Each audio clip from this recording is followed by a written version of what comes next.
the 21st century entrepreneur. What does that look like? Think about it. We've always seen stories about college dropouts, and I was sitting with a group of students a few days ago.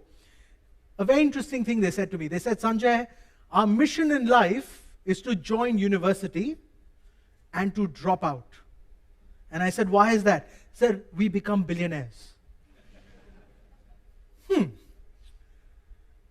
So is that what the face of the 21st century entrepreneur looks like? A college dropout? We need to think about this, because is that what we want to show, that our education system is not doing what it's supposed to do? Or is that what entrepreneurship means? You see, I inherited a 20th century business. I inherited that from my father. And I was asked this question when I was joining business. Sanjay, what are you going to do different to take you to that next level? Can I be honest with you? I'll tell you what I did. I almost shut it down. That's truth. 10 years ago, my father had a brain stroke. I was 24. He was in hospital, and in a span of about 9 months, I almost shut down that business. That's how bad I was. 10 years now, we are in 53 countries. So what changed in those 10 years? I spoke with my father after his brain stroke. 9 months after his brain stroke, I said, Dad, I have messed up. He said, what happened? I said, well, I've lost a lot of money.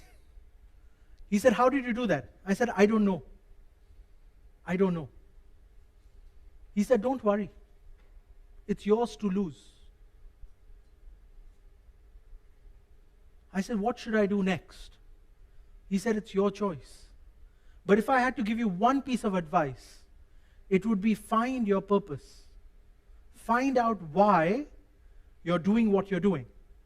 If you find that why, and that why is strong enough, the how, the what will figure itself out. It was always about the why. So I went back, I thought about it, and I told my father, I said, Dad, I'm going to do something very crazy. But please don't ask me why. I'm going to do it. Don't doubt what I'm going to do. Just let me do it. He said, all right, it's yours to do it. And that's when I realized there are 3 different types of entrepreneurs. You have those who start with nothing.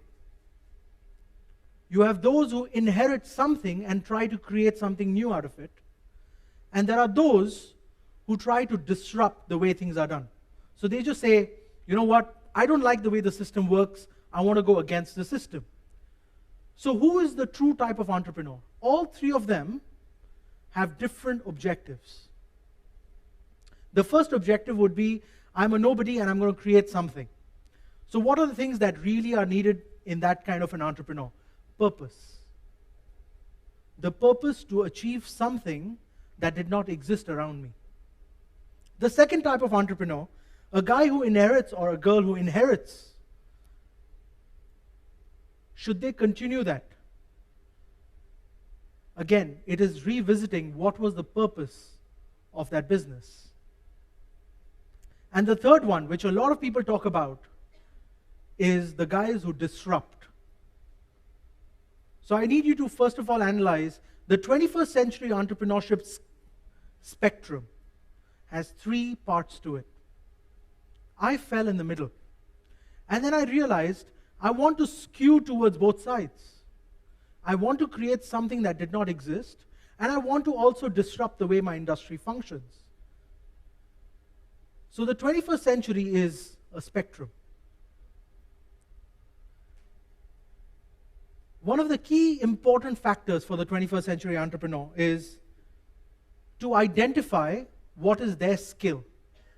What makes them stand out from the rest of the crowd. So what we call the USP, your unique selling point, I believe it is your unique positioning that matters.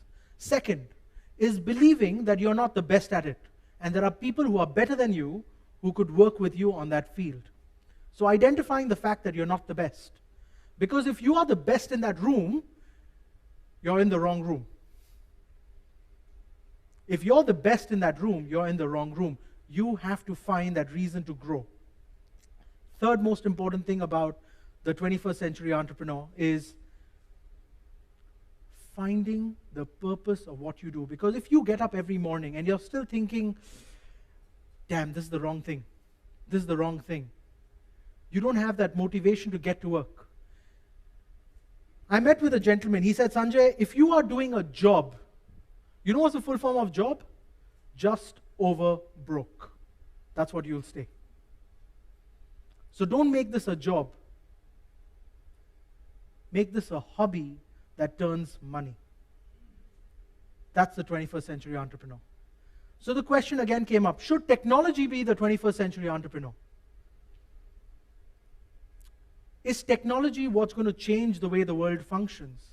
Technology is going to be a tool for entrepreneurship in the future, but that is not entrepreneurship. We have misaligned that fact that technology is entrepreneurship. Technology is a tool to achieve it. What is real entrepreneurship? Reality. Reality, finding what are real problems that need to be addressed. Because we now have different types of reality, don't we, Dot? We have virtual reality, we have augmented reality, and then we have the real reality. We need to find our real problems, identify those, address those, and correct for them. So I come from a business which is called financial services. Not a very easy business to do because, well, some people look down upon it. So I checked on that. Sanjay, what makes you different? Well, we identified a problem. We identified one problem. People wanted access to more information. You see, Google does that for you today, right? You want information, you Google it. But the question is, how right is that information? So we talk about big data, and then we talk about fake news, fake data. And unfortunately, the world is becoming more and more about that. So how do you identify what is real? That's where credibility comes into perspective.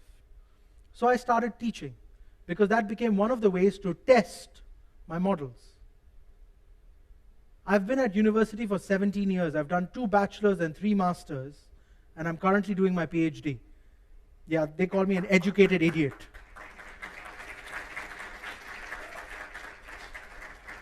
But university is my testing ground. When I have a strategy that comes to my head, the best place to test it is with whom? With your classmates. They tell you what's wrong with it. It's the best place. I call that incubation, yeah? And I'm not joking. Testing at university is cheaper than testing in the market. And I'll give you the simplest example of that. We have heard about United Airlines having that blunder a few weeks ago. You see how quickly that blunder turned into money? $1.8 billion of equity loss. Snapchat, the CEO, just made a blunder day before yesterday. This is all news. You see, one mistake can cost you billions of dollars. So where would you rather do the mistake? At university or in the real world? I would say do it at university. It's that incubation unit. So the 21st century entrepreneur, you have to identify 3 things. 1, who you're going to be. 2, are you inheriting it? 3, are you disrupting it?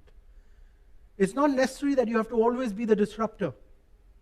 Sometimes traditional businesses also require leadership and entrepreneurial skills. Yes, we have talked about insurtech, edutech, fintech. That all is going to change the way we do things. And I'll give you an example of that. We have heard of something called WebMD, where you can do self-health diagnosis online. Have you heard of that? Yeah. My wife, every time she uses that, she turns out to find out she has probably got a tumor. So she coughed and she said, I think I might have a potential tumor. So what does that mean? Do we not need doctors in the future? On the contrary, because we are more informed today, we need the right advisors in our life. So doctors will have a lot more affordability, a lot more awareness, a lot more reachability because of technology. So technology is not going to take away your job, it's going to change your job role as an entrepreneur. And that's the 21st century. Our job roles are changing. They're not being taken away, they're changing. So if I could leave you with one thought, rethink your job role in this world. Thank you very much.